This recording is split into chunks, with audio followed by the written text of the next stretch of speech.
Hello, my name is Fiona Brown and it is my pleasure to present to you the next session in our Small Business Big Impact program. Today we are joined by Alicia Brown of Twigg and Bones, who will be presenting a session on what is emotional intelligence and how does it impact on your business. Alicia has spent many years in the coaching and training space in small and large organisations. As this is a pre-recorded session, Alicia will be available to answer your questions using the chat function throughout the duration of her presentation, so no need to wait until the end of the session. This recording will also be made available on this platform for another 3 months duration, should you wish to share with clients and colleagues who weren't able to join us today. This session is proudly sponsored by Port Stephens Women in Business. Hello, my name is Alicia Brown. Some of you might be more familiar with the name Twigg. I am a local here in Port Stephens and I run a business called Twigg and Bones. Essentially at Twigg and Bones, we focus on personal leadership and leadership coaching in the space of Ayurveda, alignment, mindset, and emotional intelligence. I work with individuals and teams to understand or redefine what their values are, or what is important to them, to live in alignment to that and understand how their emotions affect their actions and how mindset plays a big part in how we perceive and how we view the world or the lens through which we perceive life. Today, what I felt will have the most impact for those watching this online expo is emotional intelligence, what it is, and how we can start to understand our emotions and how they have impact for you personally and in the workplace with your teams. So we all have an emotional system, and it is the first data source we have, and it plays an important role in how we think and behave. It compels us to take action and influences the decisions that we make about our lives, both large and small. The emotional system is a set of structures in the brain that tend to our emotions and memory. We all have a range of emotions. The 6 basic include joy, surprise, anger, disgust, sadness, and fear. And it is our basic emotions that are hardwired, and they are innate, universal, automatic, fast, and they trigger behavior with a high survival value. And it's been evolved from ancestral patterns and dedicated neurological circuits. So an example I have of this is a few weeks ago, I got into my car and this huntsman spider crawled across the window, which I'd not been expecting to see. And without thinking, I screamed and I curled my body in, and I immediately felt alert and primed to take action.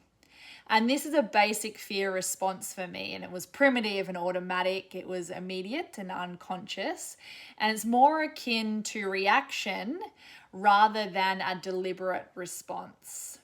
And this is my emotional system at play. It's important to understand that whilst these basic emotions are hardwired, the response or behavior to these emotions is learnt.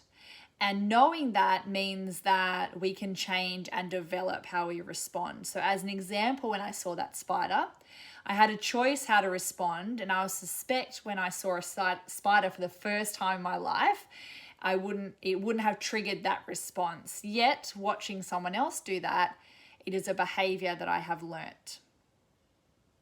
So what is the difference between EI and other forms of intelligence?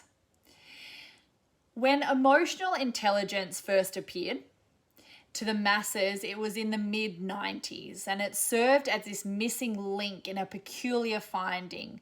People with average IQs were starting to outperform those with higher IQs 70% of the time.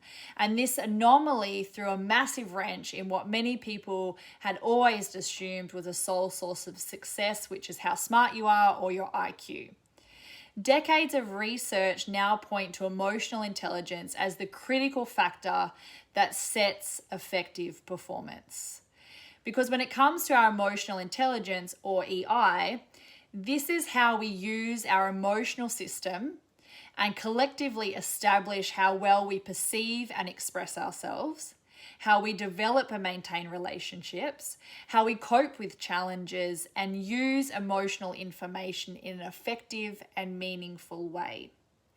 So EI is not a trend. It is not a fad that is going to be left behind once it's outlived its use. It's a crucial part of our effective functioning with any relationship, and that includes the relationship with yourself. The term and the ability to assess EI, although it was coined in the 90s, no one really knew what to do with it. But as knowledge around EI has grown, so too has its popularity. And there are a few reasons for this, which may include leadership over the last 20 years has shifted from this authoritarian approach, and leaders now need to have an understanding of what motivates their people. The ability to communicate effectively is what underpins conflict or not having conflict. EI allows us to navigate social situations. It facilitates our capacity to handle stress. It builds resilience and can drive well-being. So for workplaces and leaders being more emotionally intelligent, you can actually start to prevent employee turnover and increase your bottom line. And I think we can agree that goes beyond a trend. So why, besides that, would it benefit you to develop your EI? Well, our emotions serve as a wide variety of purposes. They can be fleeting, persistent, powerful, complex, and even life-changing. And they motivate us to act in particular ways and give us tools and resources we need to interact meaningfully in our social worlds. From a leadership standpoint, EI may be seen as a trendy way to be recognized as an effective leader, but without practicing the management of your emotions, people do see right through you. Because it is your inner world, your own awareness, is what influences your outer world, so your behavior and your actions. I'll say that again. Your inner world, your own awareness of self, is what influences or manifests your outer world, your behavior and actions. So awareness is simply having knowledge or perception, and it is the cornerstone of how we behave. And part of being aware is to take an honest look at yourself. So asking what is or isn't working, what results are you achieving, what awareness do you have as to why situations happen as they do, what influence do you have, what behavior may need to change. And we're always playing these two games with ourselves, this inner and outer game. And most people are trying to fix these inner problems by getting better at the same external games that they've always played. The outer game you can think of as your competence, your technical skills needed to accomplish results, and the inner game is your underlying beliefs and assumptions you have that have developed and how you make sense of the world. And all of our competencies are actually built on our inner game. So that external is built on the inner. The more mature the inner game, the more effective the leadership. To become self-aware, we can develop an understanding of ourselves in many areas. So you may have looked at your personality traits, personal strengths, values, habits.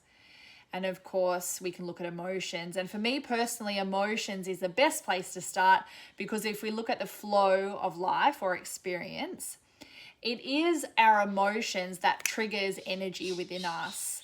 And we give thought to that trigger, and we label and attach a word to it. And the labeling creates the action. And this accumulation of actions that we have is what gives us life. So if we didn't have emotions, what would life be like? Without emotions, the will to survive wouldn't exist, because as humans, we would live in apathy to the world. And any harm that's coming to us, it would be quite pointless. We would have limited to no motivation or inspiration to do great things, and ambition would not be understood. We'd almost operate like a robot or AI. So emotions are necessary for our survival, and our survival depends on those most basic emotions. However, it is important to understand that our emotions are data and not directives. So they inform our brain to make decisions, and we own the behavior that's associated with it. So the behavior doesn't own us. We can honor how we feel about a situation and align it to what we value, yet we don't have to act on it. It really depends on how quickly you can catch the chain of reaction that emotion starts. And this is what emotional intelligence is about. Also, the need for emotional agility, now more than ever. In a TED Talk, psychologist Susan David said, "What does it take in the way that we see ourselves, our thoughts, our emotions, our stories, and our behavior that allows us to thrive in an increasingly complex world? How we deal with our inner world drives everything from how we do life to how we lead. The conventional view of emotions being good or bad, right or wrong, positive or negative is rigid, and rigidity in the face of complexity is toxic." What she is saying here is that we need emotional agility for true resilience and to thrive.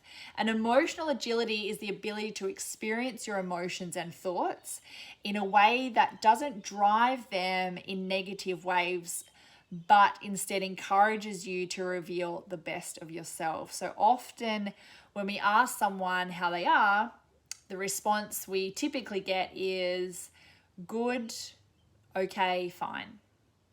Even if under the surface that is not the case. We as humans judge ourselves for having emotions such as sadness, anger, or grief, and we try to push that down. Normal emotions are now seen as good or bad, and being positive or thinking positive is the way to correct. And this is ineffective because being rigid in your emotions is unsustainable. You may think that you're pushing your emotions down and that is controlling them, but in turn they will control you. When we push aside normal emotions to embrace false positivity, we lose the capacity to develop skills to deal with the world as it is now and not as we wish it was. And this is why we need emotional agility.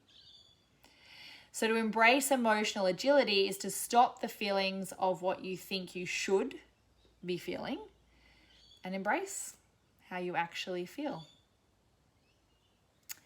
We know that harnessing our EI is important, but you might now be starting to think, where do I even begin? And the idea of EI is widely recognized skill or a positive skill because it is one that you can improve and it is one that you can develop. There are four domains we can look at that can break it down for you, and they fall into internal and external factors, and they interplay with each other. And then being able to recognize and regulate those for yourself and give yourself the capacity to see it, you can start to understand it and guide others. So self-awareness and self-management are the internal, and this is what we call our personal competence. Try answering this question. How much of an impact does your ability to understand and regulate your personal competence have on your professional success? The short answer is a lot. It's this critical foundation or a critical foundation for critical skills such as flexibility and stress tolerance, optimism, communication, decision-making, setting goals, and assertiveness. So pretty important. Social awareness and relationship management, these are the external, and we call this our social competence. So you have personal competence and social competence. And it's your ability to understand other people's moods, behaviors, what motivates them in order to improve the quality of the relationship. And how important do you think this is? And the short answer, it's a lot. It refers to getting along well with others and being able to form and maintain relationships and responding in adaptive ways in these social settings. So from today's session, I would say the biggest takeaway is to look at your level of self-awareness. And I ask, when was the last time you were aware that you were aware? Breathe, because that's it right now. That's a moment of awareness for you, a simple breath. And self-awareness is this internal factor of emotional intelligence. And a fair amount of people think that they are good at understanding themselves, when in reality and my experience, that's not the case. The fact is that a lot of our thoughts and actions are on autopilot, which isn't necessarily a bad thing because it allows us to move and to not stop and think about every decision, from how to brush your teeth or deciding if I should get dressed today. The problem is when your autopilot is running for long periods and you forget you're on autopilot. When you aren't aware of your emotions, thoughts, impulses, and actions, when you no longer control them and they start to somewhat control you. And whenever it can, your brain will absolutely kick into autopilot because it wants to free up energy in your conscious mind to do other important tasks. So examples of autopilot might look like replying to emails without reading the entire email you were sent. For some, it's scrolling endlessly on their phone.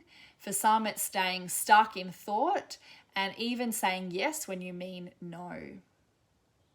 So self-awareness is really important in the workplace, because in the workplace, emotional self-awareness is a strength because it means that you have a sound understanding of who you are and how you relate to others. You understand the things you are good at and the things you need to practice or delegate. And typically we see people with self-awareness deal with stress better because they understand what triggers them. An example is when a client emails a demanding urgent request that adds to your already tight schedule, you can learn to respond to them calmly and thoughtfully. And higher self-awareness tends to lead to good time management because you understand when and how you work best. So do you have more energy in the morning or in the afternoon? Can you work with limited distractions, or do you sometimes need to put headphones in? Can meetings be held in the office, or are you better walking and talking and moving the energy around? You're equipped to take on feedback. That's a big one because you know feedback is coming before it does. And then you're likely to be more open to the constructive feedback. And when you're more open to it, you can start to learn from it. So you can how would you start to develop your self-awareness and regulate it? So self-awareness is a practice you develop over time, and it is not something to be rushed or pushed in any way. It is something that you uncover and reveals through some self-practice. And 3 really simple, easy ways that you can start that practice is: number 1, try and see yourself objectively. And this can be a difficult process dependent on the strength of your ego. However, start by writing out your current perceptions, the things you're good at, things that might need improvement. What are some things that you're proud of? What accomplishments stand out in your life? And the key is to start to understand yourself and not go into this comparison mode of others. The second is you can try keeping a journal. You can write anything in a journal, and the idea of a journal is not to write to read, and even not for you to reread. It is simply a place of discovery where you write your thoughts in the moment, and if you get stuck, you can think of self-reflective questions like, what do I value? What do I do to help others? What is most important to me right now? And the third thing is ask for feedback. You can try this from trusted family or friends, and if you have a structured way of doing this in the workplace, I would recommend to start there. Because provided this process is done well, having an option for feedback allows you to self-reflect on your own strengths and areas for improvement. Because self-awareness becomes nothing if you do nothing with it. And for this to have impact, you also need to know how to self-regulate. And this self-regulation is simply a process of self-control. So someone with good self-regulation has the ability to keep their emotions in check. They can resist impulsive behaviors that might worsen situations, and they can cheer themselves up when they're feeling down, and they have a flexible range of emotional and behavioral responses that are well matched to the demands of the environment. Strategies that you can try right now for regulation is get out and get fresh air. Take moments of breath to collect your thoughts, and try talking to someone or with someone about how you're feeling and ask for support. Because a byproduct of building your self-awareness and regulation is resilience. And what helps people bring the best out of themselves to work is when people are allowed to feel their emotional truth. And when we do this, engagement, creativity, and innovation thrive in a workplace. And our personal resilience is built on the normalizing of these human emotions. So practice for yourself and your teams getting comfortable with sitting in whatever comes up for you. And it might have even been while you were hearing all of this. So thank you for taking the time to watch this topic. I hope you found it interesting and insightful. I look forward to hearing what emotions might have come up for you during it and answering any questions that you may have. Thank you, Alicia. That was fantastic, and we appreciate your time contributing to the growth of small business in Port Stephens. If you have any additional questions for Alicia, just pop over to the meeting hub and catch up with her at a time that suits. We will see you in the next session. Thank you.